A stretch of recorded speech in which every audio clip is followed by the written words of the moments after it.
Que a paz de Jesus esteja em nossos corações. É um grande prazer estarmos aqui hoje para o estudo do capítulo 9 da obra Dimensões da Verdade, de Joana de Ângeles por Divaldo Pereira Franco, cujo título do capítulo é Cansaço. Joana começa dizendo assim: estás fatigado. O cansaço, qual fluido deletério, vence tuas resistências, assenhorando-se do aparelho físico-mental que acionas com dificuldade. E, de fato, recordando o livro Nos Domínios da Mediunidade, o começo do livro, quando André Luiz está fazendo uso de um psicoscópio, Aulus, o instrutor de André Luiz, diz que, para a observação dos espíritos que serão atendidos na reunião mediúnica, não há necessidade de fazer uso do psicoscópio, uma espécie de óculos com o qual nós poderíamos ver as energias, as luzes de cada uma das pessoas e até dos objetos inanimados, né? E então, mais dos seres, digamos, que serão atendidos, que estão em certa dificuldade, não há necessidade de observação do psicoscópio. Agora, para os encarnados que estão trabalhando, aí sim, os encarnados, ele usa então o psicoscópio e vê até a energia mental unida de todo aquele grupo e também mais facilmente observa a energia dos espíritos superiores, unidas à dos médiuns para a realização do trabalho. E Aulus lhe diz que no futuro esse também será um objeto disponível à humanidade, por meio do qual nós conseguiríamos separar as pessoas virtuosas, observar os fluidos vinculados ao amor, os fluidos vinculados à humildade, os fluidos vinculados às virtudes ou às ausências das virtudes de um modo geral. Os fluidos do ódio, o fluido do orgulho, os fluidos da raiva, tudo isso seria identificado. E a Joana nos diz aqui o cansaço, qual fluido deletério? Então, de fato, ela está expressando uma realidade. Qual fluido deletério vence tuas resistências, assenhorando-se, tornando-se senhor do aparelho físico-mental que acionas com dificuldade.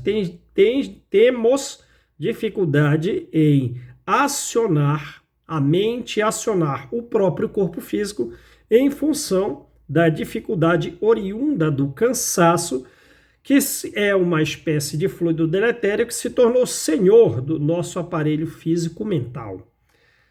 Continuando aqui, tantas têm sido as aflições, as lutas que, desencorajado, te entregas à indiferença quanto ao futuro, sob tormentos que te dominaram a capacidade de lutar. Tens a impressão de que o entusiasmo calou a voz da sua emoção no teu sentimento encarcerado na dor e sentes o coração como se fosse um diamante bruto a esfacelar-se dentro do peito, golpeado por vigorosas tenazes, por vigorosas garras, por vigorosas mãos, vigorosas unhas que o despedaçam. Tudo se te afigura sombrio e a luz que se emboscava na gota d'água aprisionada diante dos teus olhos, agora a vez transformada em lama, no pó, qual a tua antemanhã de sonhos, a tua madrugada de sonhos, convertida em noite tempestuosa de pavor. Lutaste, é certo, reuniste as energias, qual comandante afervorado a batalhas violentas, colocando-as, as energias, em defensivas, até a exaustão. Mas tantas foram as agressões e tão continuado o cerco que desejarias bater em retirada, deixando livre o campo para que se multiplicassem os maus.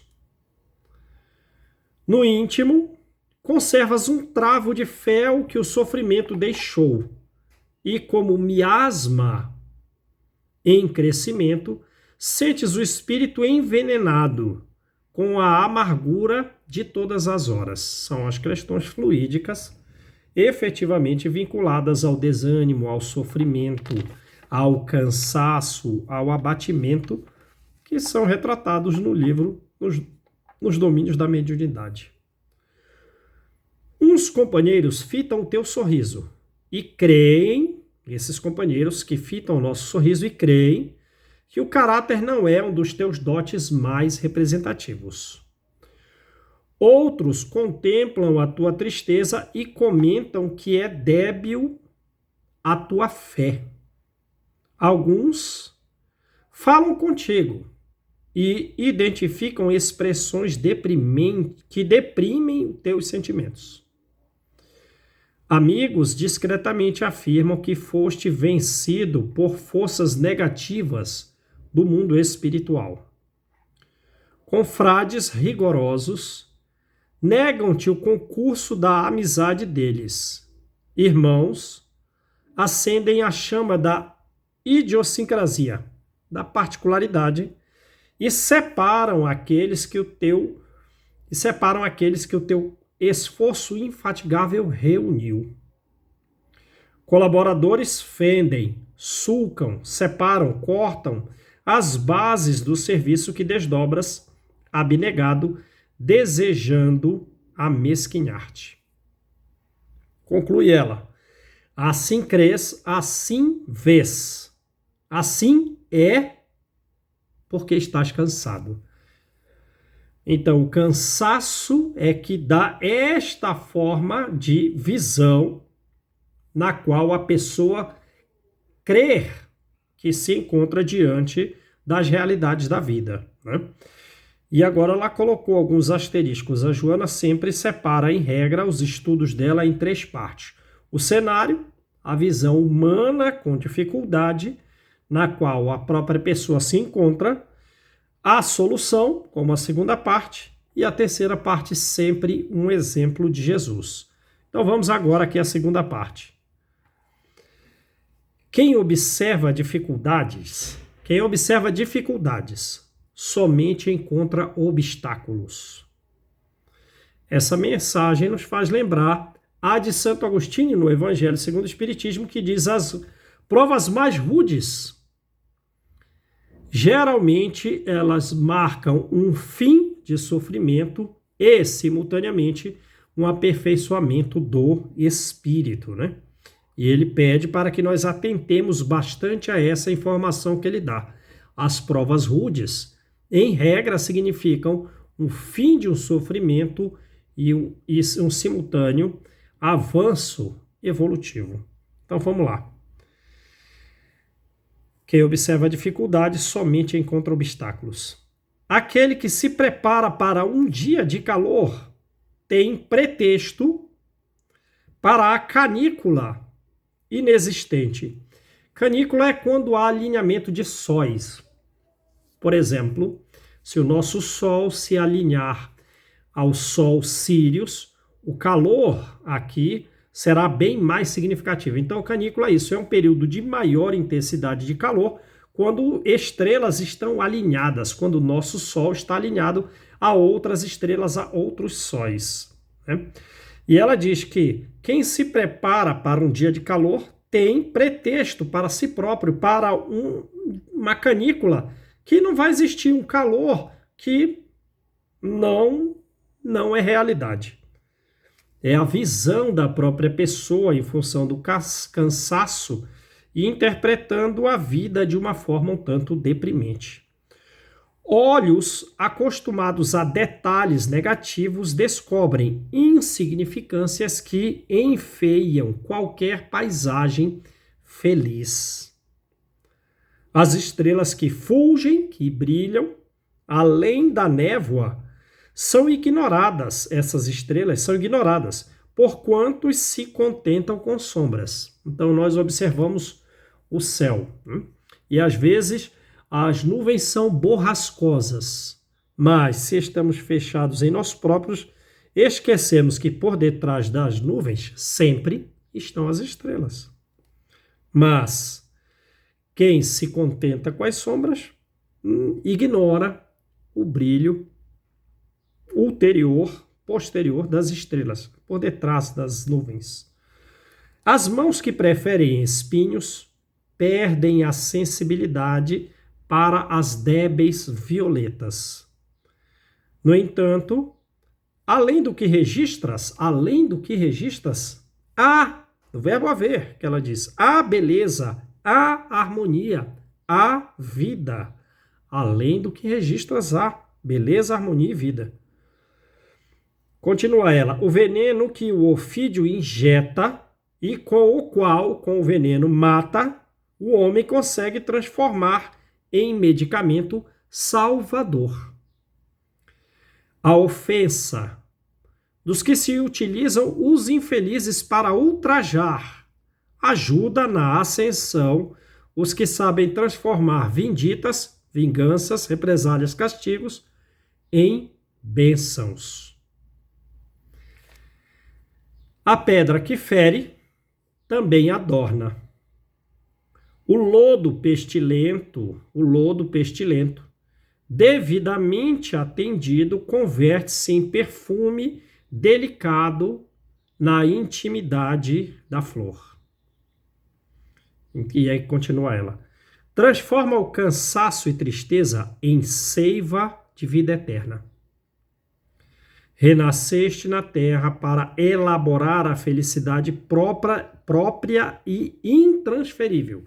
Quer dizer, a nossa felicidade, nós renascemos com a finalidade de construí-la. E essa tarefa, ela é intransferível. Só nós a podemos exercê-la.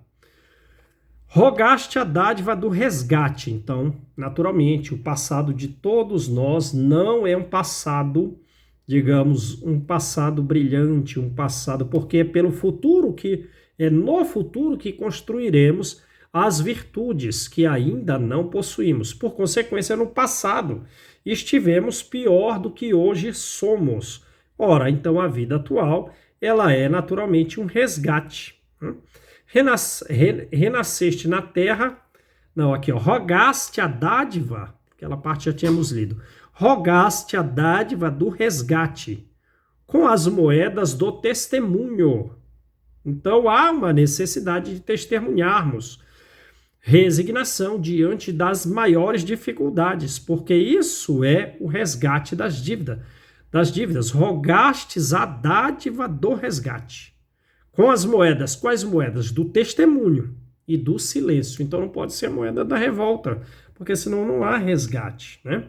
As moedas têm que ser do testemunho e do silêncio para o resgate das nossas dívidas pregressas. Então ela nos sugere aqui, né? Esquece-te desse modo de ti mesmo e persevera. Perdoa enquanto podes. O perdão é bom para quem o dá, né? O perdão é luz que arremessas na direção da vida e que voltará à fonte de onde procede. O conceito que os outros fazem a teu respeito vale, esse conceito, o que valorizas. Então, o ideal é, qual é a importância do conceito dos outros a nosso respeito? Nenhum. Mas ele tem o valor que damos nós próprios aos conceitos alheios a nosso respeito. As dificuldades que te impõem obstaculam, elas causam obstáculos, as dificuldades, quanto supões. Então é a nossa suposição que diz o tamanho da nossa dificuldade, não quanto ela efetivamente é na realidade, né? O sarcasmo e a perseguição representam o que consideras. Então é a nossa consideração relativa ao sarcasmo e à perseguição que podem criar para nós próprios obstáculos. É a forma de ver. A dor é o que se deseja que valha. Novamente, ela nos sugere: levanta o espírito e combate. Não deixes que os braços das sombras apaguem com mãos de trevas os painéis da tela das tuas aspirações. Então, cumpramos as nossas aspirações. Muitas vezes, os espíritos inferiores e até muitos homens, e os espíritos inferiores através dos homens, eles serão os braços de sombra, as mãos de trevas, que desejarão apagar as nossas aspirações nobres, naturalmente. Ela se refere às aspirações nobres. Ora, não permitamos, porque a questão é bem influenciar, né? Até um processo, até uma influência obsessiva, na verdade, uma boa visão é que ela é um serviço de conversão, um trabalho de caridade para converter esses espíritos. Então, não deixemos que os braços das sombras apaguem com mãos de trevas as nossas boas aspirações. Aprofunda a mente na pesquisa da verdade e detente a examinar a história dos homens fortes. Não nasceram fortes. Todos os homens não nasceram fortes. Fortificaram-se na luta, né? Todos eles. Há vento, enrija a fibra da sequoia. Então, o enrijecimento da fibra da sequoia se dá justamente pela dificuldade que ela sofre com o vento. E a tormenta lhe dá vigor. Lhe dá vigor à sequoia. Quem? A tormenta. A chuva que chafurda o regato aumenta-lhe o volume d'água. Deixa-te conduzir pelos testemunhos naturais, testemunhos, os sofrimentos, as dificuldades atuais. Deixa-te conduzir pelos testemunhos naturais da experiência carnal e experimenta, perseverar, insistir, continuar. A terceira parte. A grandeza de Jesus, afirmada no atroz sacrifício da cruz, no cruel, no desumano sacrifício da cruz, teve início.